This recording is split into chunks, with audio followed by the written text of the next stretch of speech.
तो सभी को नमस्कार। प्रेजेंट टेंस कंप्लीट कर लिया, पास्ट टेंस कंप्लीट कर लिया, अब सिर्फ एक ही टेंस बचा है। तो कोई फॉर्मेलिटी नहीं करते, सीधे शुरू करते हैं मेरे भाइयों फ्यूचर टेंस के साथ।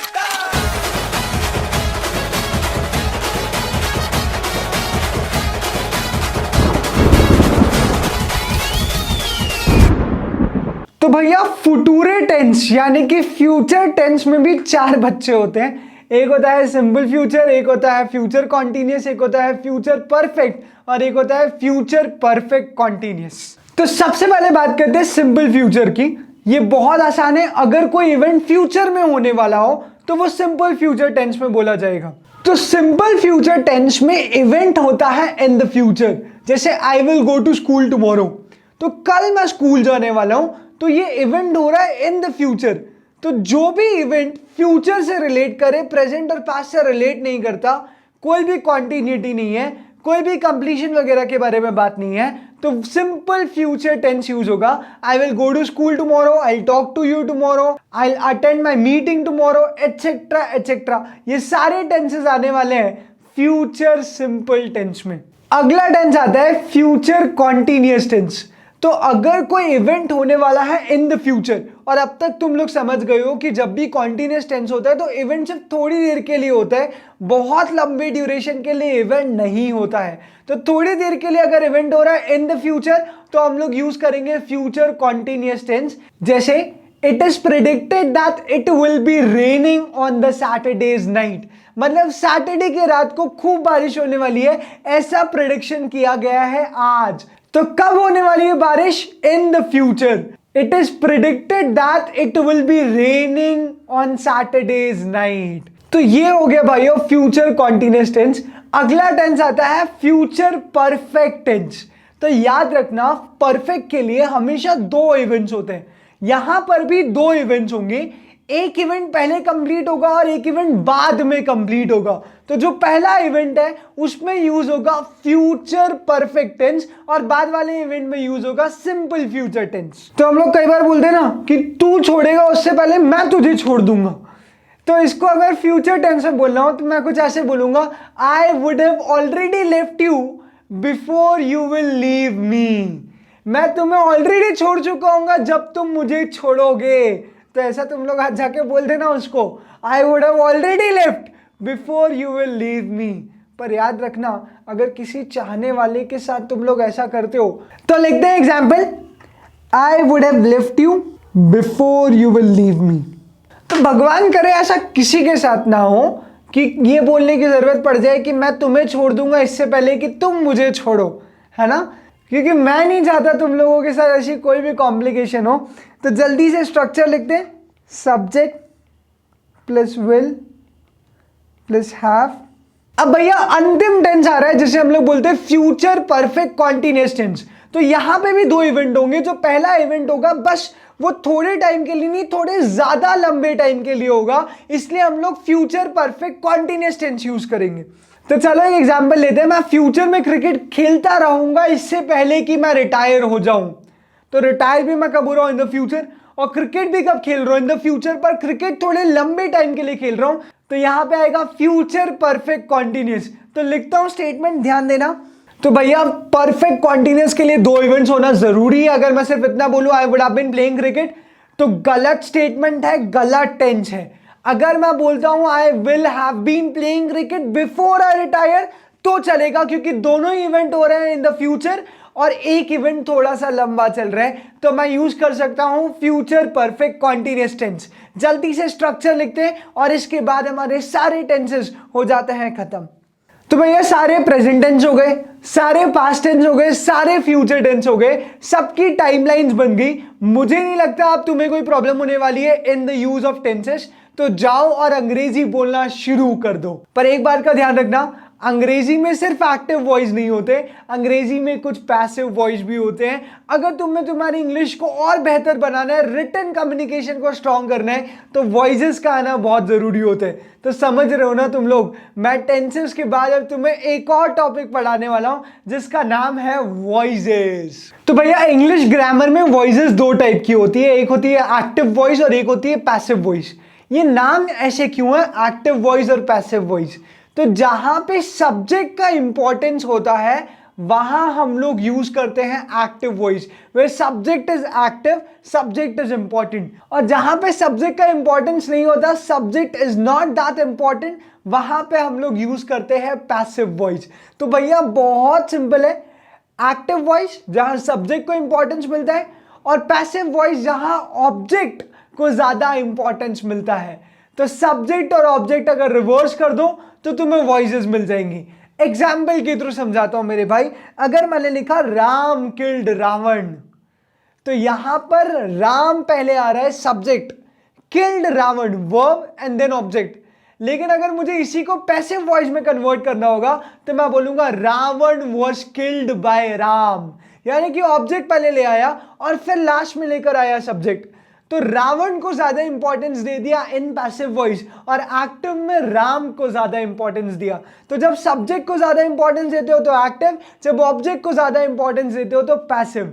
तो राम किल्ड रावण, इसका पैसिव क्या होगा, Ravana was killed by Ram. देखो स्ट्रक्चर्स तुम लोग चाहो तो रट सकते हो, बट स्ट्रक्चर रटने से कुछ नहीं होगा। Practice to make passive voice from active voices. बहुत सारी एक्सरसाइजेस तुम्हें मिल जाएंगी इन द मॉड्यूल इटसेल्फ। अगर तुम्हें और क्वेश्चन चाहिए तो तुम कमेंट करो, I will attach the question sheet also. पर प्रैक्टिस करने से ही वॉइसेस आएंगी, सिर्फ स्ट्रक्चर रटने से वॉइसेस नहीं आएंगी। तो एक्टिव वॉइस में डूअर पहले आता है यानी सब्जेक्ट, और पैसिव वॉइस में डूई पहले आता है यानी कि ऑब्जेक्ट। यहां पे ऑब्जेक्ट और सब्जेक्ट इंटरचेंज हो जाते हैं। एक्टिव डायरेक्ट होती है, एम्फेटिक होती है और शॉर्ट होती है। कुछ एग्जाम्पल देता हूं। तो जब मैं लिखता हूं राम स्टोल माई पेन, तो Ram is an important subject, क्योंकि मुझे पता है कि किसने मेरा पेन चुराया है। तो यहां पर मैं एक्टिव में मैं बोल दूं तो भी चलेगा। पर अगर मुझे ये नहीं पता कि चोरी किसने की, तो मैं क्या यूज करूंगा, मैं यूज करूंगा इनडेफिनेट प्रोनाउन, जहां मुझे पता ही नहीं है कि रियल में नाउन था कौन। तो मैं लिखूंगा somebody stole my pen। और अगर मैं somebody stole my pen लिख रहा हूं तो बेटर है कि मैं इसे पैसिव में बोलूं, क्योंकि सब्जेक्ट इज नॉट इंपॉर्टेंट। तो पैसिव में जैसे ही मैं सेंटेंस को कन्वर्ट कर दूंगा, मेरा सेंटेंस और बेटर बन जाएगा, बिकॉज मेरा सेंटेंस होगा माई पेन इज स्टोलन। अब किसने चुराया नहीं पता, बस सिर्फ स्टेटमेंट दे दिया my pen is stolen. It sounds much better than somebody stole my pen। तो जहां सब्जेक्ट का इंपॉर्टेंस नहीं होता है वहां हमेशा यूज करना पैसिव वॉइस। और भी जगह बताता हूं कि पैसिव वॉइस कहां कहां यूज होती है। अगर लीगल लैंग्वेज है तो पैसिव वॉइस ही यूज होगी, क्योंकि legal language is applicable on everybody. तो सब्जेक्ट का इंपॉर्टेंस नहीं होता, ऑब्जेक्ट का ज्यादा इंपॉर्टेंस होता है। जैसे you should follow the traffic rules. अब यहां पे यू की जरूरत क्या है यार, everybody should follow the traffic rules. या तो ऐसा बोलो या फिर इसे पैसिव में बोलो the traffic rules should be followed. अगर किसी से कंप्लेन कर रहे हो, किसी के बारे में बुरा बोल रहे हो, तो एक्टिव वॉइस मत यूज करो, क्योंकि एक्टिव में ऐसा लगेगा कि तुम एरोगेंट हो। जैसे I fire you from the job, तो आई में ऐसा कैसा एरोगेंस आ रहा है कि मैं तुम्हें नौकरी से निकालता हूं। ऐसा मत बोलो यार, ऐसा बोल दो प्यार से तुम नौकरी से निकाले जाते हो। ये बोलने की बजाय कि मैं तुम्हें नौकरी से निकालता हूं, मैं में घमंड दिखता है। तुम नौकरी से निकाले गए, ठीक है ना यार, तुमने निकाला ये मत बताओ उसे, तुम नौकरी से निकाले गए चलेगा। तो पैसिव वॉइस आएगा you are fired from the job. अगर मैं बोलूंगा you have delayed the order, तो मैं उस पर पॉइंट कर रहा हूं कि तुमने लेट किया। गलत, ऐसा मत बोलो, ऐसा बोलो कि the order has been delayed, order ही लेट हो गया, तो the order has been delayed. तो भैया मैं कोई स्ट्रक्चर नहीं बताने वाला, तुम्हें वॉइसेस की प्रैक्टिस ही करना पड़ेगी, क्योंकि स्ट्रक्चर से आज तक किसी को वॉइसेस बनाना आए नहीं। वो बात अलग है कि रट्टा मारकर स्कूल में तुम लोग सेंटेंसेस का आंसर सही लिख देते थे, पर रियल लाइफ में यूज तभी कर पाओगे जब प्रैक्टिस करोगे। तो आओ थोड़ी बहुत वॉइसेस की मैं प्रैक्टिस कराता हूं। अगर मैं प्रेजेंट टेंस की बात करूं और सिंपल प्रेजेंट टेंस की बात करूं और मैं कहूं कि आई प्ले क्रिकेट, तो यहां पे जब वॉइस चेंज होगी तो प्ले की जगह हमेशा हो जाएगा प्लेड। बस याद रखना प्रेजेंट में यूज होगा इज, सब्जेक्ट बन जाएगा ऑब्जेक्ट और ऑब्जेक्ट बन जाएगा सब्जेक्ट। तो स्ट्रक्चर ऐसे याद रखो, सब्जेक्ट को ऑब्जेक्ट बनाना है, इज लगाना है अगर प्रेजेंट है तो, और वर्ब का थर्ड फॉर्म हमेशा लगेगा। तो यहां पे हो जाएगा क्रिकेट इज प्लेड बाय मी। अगर मैं कॉन्टिन्यूस टेंस की बात करूं तो ये हो सकता है I am playing cricket.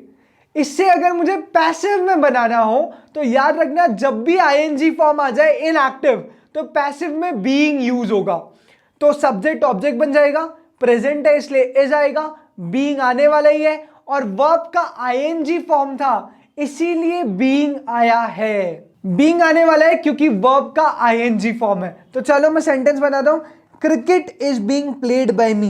Cricket is being played by me, simple sentence है।